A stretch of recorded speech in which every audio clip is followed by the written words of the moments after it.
የሆነ ሰው አሳክቶ ታየነውና የሱን ስኬት እያየን በሱ ስኬት ስምት ብለን ቀረድና የኛን ረሳ ነው ያራዳ ልጅ። ችግራችን የቱ ጋር እንደሆነ ታውቃላችሁ? ሁሉም ሰው ማለት ነው የራሱን ህይወት አስተካክሎ ሰርቶ ልክ የሆነ ሰዓት ማረፍ ባለበት ሰዓት የሚያደርገውን ነገር እኛ ሙሉ ቀናችንን እናደርገዋለን። የሆነ ሰው በትርፍ ሰዓቱ የሚሄድበትን ቦታ እኛ ሙሉ ህይወታችንን ለዛ ነገር እንሰጠዋለን። ትክክል ብራዘር፣ መገፍተር እኮ ጥሩ ነው። የሆነ ያሰለቻል እኮ ሁሌ አይዞህ ወረ በርታ ትችላለህ ብቻ እኮ ያሰለቻል። ካላጣ አይላ የማግኘት ጣዕም አይገባም። ካልተሰበርክ ኖርማል ሆኖ መኖር ምን ያክል ደስ እንደሚል ምንም አትረዳም። እኔ እኮ እንደዚህ ላደርግ እፈልጋለሁ፣ ግን ሰው ምን ይለኛል፣ ጓደኞቼ ምን ይሉኛል ቢያዩኝ እዛ ቦታ ላይ ተገኝቼ።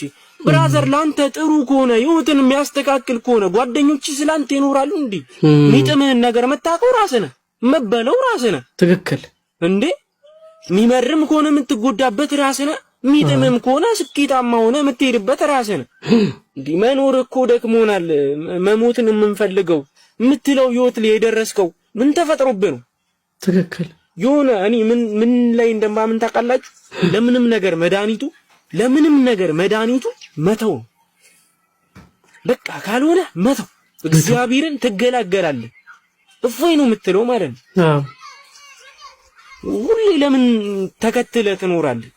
ታላ አይደለ የመቶ ብር ሽሮ ሁላ ጋብዞ እኮ መነጽሩን ሊሰቅልብህ የሚፈልግ አይነት ሰው ጋር ነው እየዋልክ ያለው። ትክክል ነቃ አትልም እንዴ ብራ? ዛሬ ለምትበረው ሽሮ ለምን ትጨነቃለህ?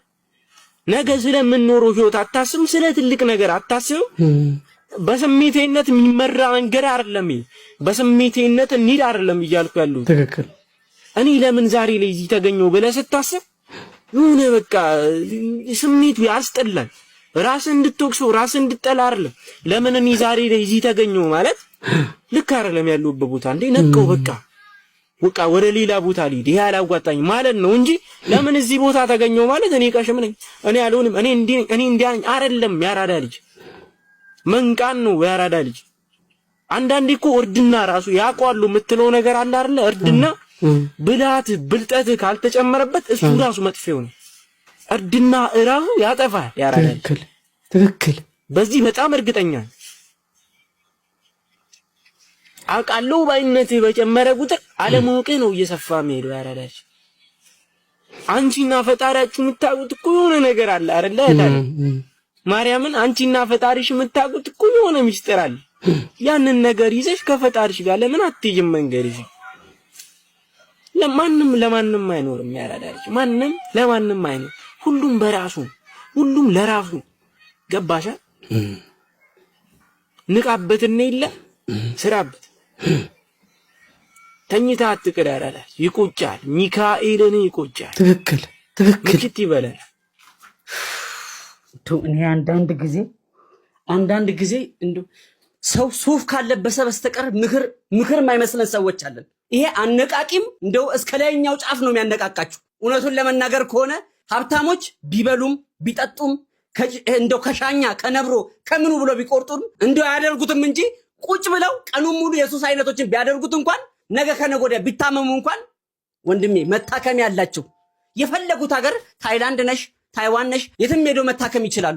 አንተ ግን 200 እና 300 ብር ለሱስ ማጠናከሪያ ከየቦታው በተለይ የእናቶችን ማረብ እያስደነገጠን እቃየ ፖሽን ይሄ እርድና አይደለም። እውነቴን ነው የምላችሁ። በተለይ ቤተሰብ ያዘነበት ልጅ የትም አይደርስም። ይሄንን እመኑ። እድሜ 20 ደርሷል።